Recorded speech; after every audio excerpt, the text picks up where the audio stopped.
Okay, everyone, here we go. Today we're going to talk about the Crusades, which have been in lore and legend and movies, and a lot of them bad, but um, clearly a dynamic period in both European and Islamic history, so let's get into them.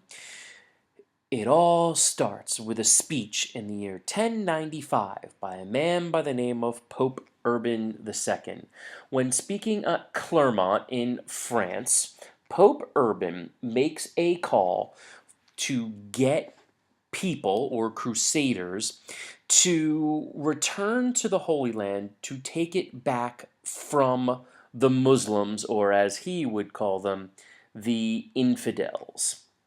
Now, the speech is very, very significant. What really spurred it on was that the Byzantine emperor at the time had asked for some help from the Europeans, from the European Pope, because the Muslims were starting to expand. He didn't really care about the Holy Land so much, he cared about his rapidly dwindling boundaries.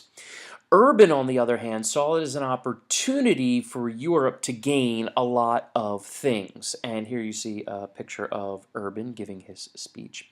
Now, what was crucial also about Urban was that the reason why this works so well for him is he is the ultimate authority figure in Europe. If some random French king called for a crusade, pretty much everyone in England, Germany, Hungary, Italy, no one is going to pay attention to them. And the same thing if an English king or a Spanish king, like no one wants anything to do with each other. However, when the Pope comes to call, that's different. Now, Urban had a variety of different goals here. One was gaining greater access to Jerusalem, which was important to pilgrims, although they were still afforded access to it, but now they could control it, so that's better access. He also saw an opportunity for unity amongst the constantly warring groups within Europe due to feudalism. That's definitely a bonus. But there's no doubt that he also understood the key trade interest in the area, that this was a wealthy area in the world, and if Europe could come to control it, that would give them a lot of money.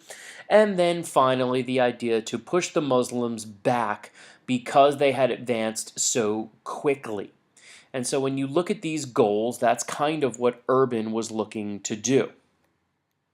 Now, if we look at the Holy Land here in the year 1095, you do have the Holy Roman Empire, which again, as we said, was neither holy nor Roman nor an empire. You've got the Normans, which I actually have down here. You've got the French that are over here. You've got some Hungarians as well. Then you had a little bit of what's left of the Byzantines. You had the Fatimid Muslims, as well as the Seljuk Turk Muslims. So all of this area, for the most part, controlled by the Muslims. So what you have here is that basically most of these guys would either walk or travel by ship to Constantinople.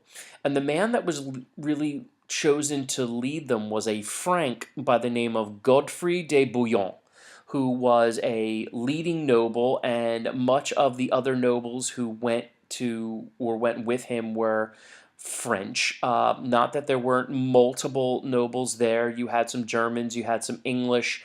Commoners really from all over the place would gather on.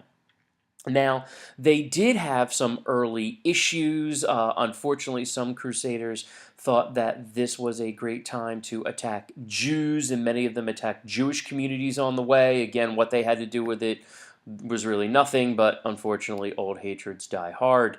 Also, you had to outfit everybody, the money, supply lines, but eventually, by the end of 1095, 1096, they're all in Byzantium, and the journey would begin.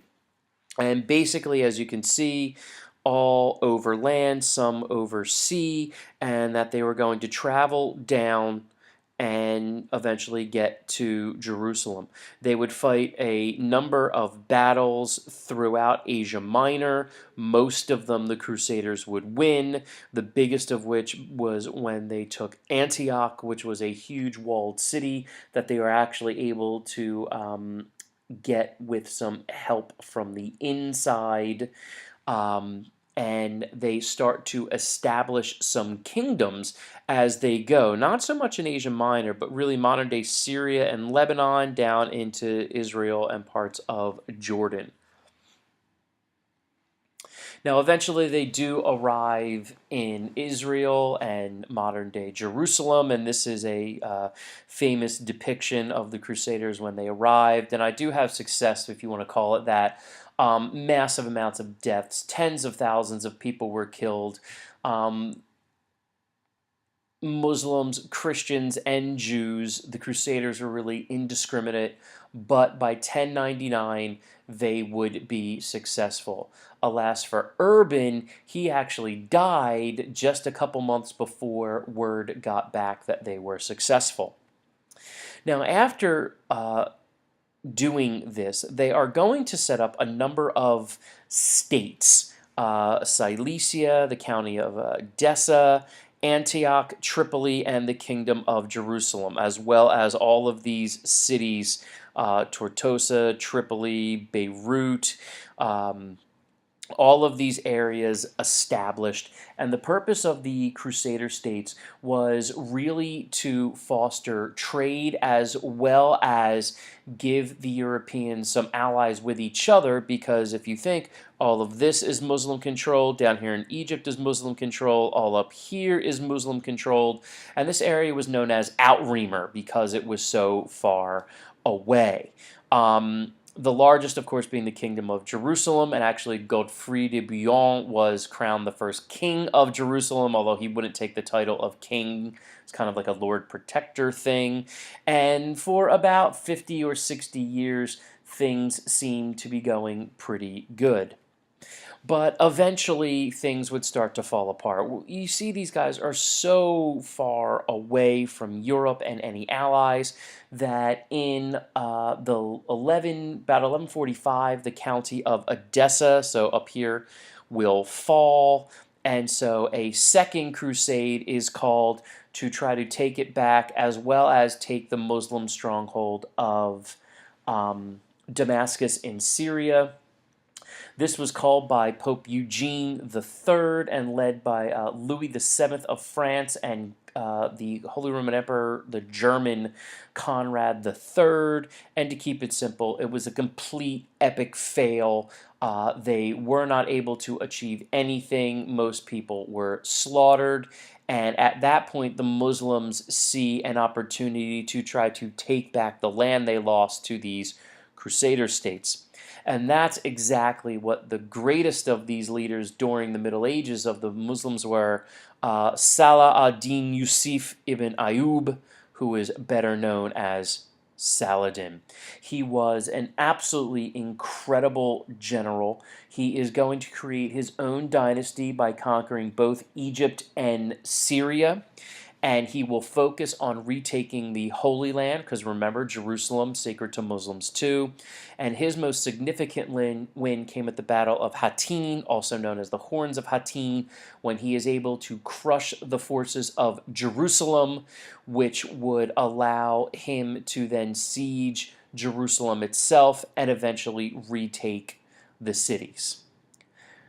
That would result in the largest, or one of the largest of the Crusades, the Third Crusade. So recap, first was a win, second was a loss. This was a gigantic undertaking led by the three key kings of the day. We're now talking about the time period from 1187 to 1192.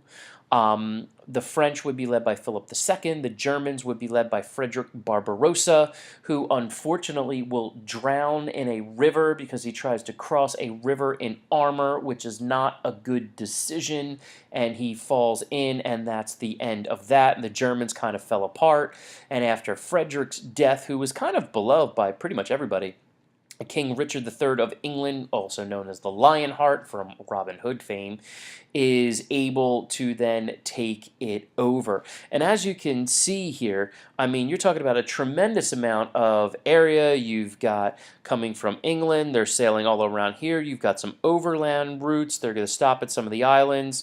The Germans are going to take the overland route, which, of course, as I see here in 1190, Barbarossa dies, and that's pretty much the end of that. He dies 3 years into it. And then you end up getting a series of battles in which Richard is actually able to defeat Saladin on a number of occasions. Richard actually has some horses basically shot out from underneath him, and Saladin will send him some as a gift.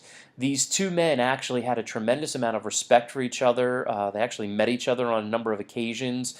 But what ended up happening is that Richard really was able to get all the way outside of Jerusalem, retake and hold on to some areas in Antioch and Tripoli, but realized that even if he took the city, there was no way that he could possibly hold it. And so the third crusade would actually end in a draw.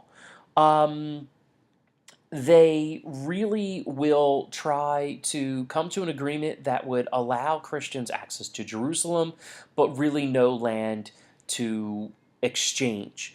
And they did get that treaty, and things seemed to work pretty well. Now, there were a number of other crusades. There are at least 6 larger ones, plus a few smaller ones. And to basically get what happened, I mean, they just lose all the time, they being the Europeans, over and over and over again. And the Crusades finally end in the late 1200s when the final large crusade led by King and Saint Louis IX, they try to invade Tunis in modern-day Tunisia to retake North Africa. Unfortunately, it does not work well. He dies on the crusade, and that was kind of the end of that. Now, as far as the impacts of the Crusades, you have a good and a bad. The bad still exists today, is the strain between Muslims and the West, as you can see in that picture there. If you look the West, Western Europe, and as well as you add in the United States, often does not work well with many of the Muslim nations. Things are starting to get better, but a lot of that strain goes back to the Crusades time. If you say the word crusade in an Islamic country, that's something that they get nervous about and worried, because the Europeans were very aggressive. They killed many civilians in looking to, take things over. Whereas in the Americas, I mean, we have multiple mascots in just the South Jersey area, both, I believe, Bishop Eustace and Delsey. They're the Crusaders. So this is seen as a holy and special journey. So just in the interpretation of the word, you can see how divisive it actually is. And that still hasn't ended, guys, and will probably continue for quite a long time. The positive impact, however, we keep it really simple, is trade and knowledge. These crusades open up the trade routes again, and as you can see by this map, by the end of the 1200s, you've got international trade, you've got the cities, you've got commercial fairs, you've got the rise in wealth and merchants, which will change people's kind of castes, if you will. You also have the knowledge, the medicine, the mathematics, all of that high-end knowledge that we talked about that the Muslims possessed, the shipbuilding knowledge, things like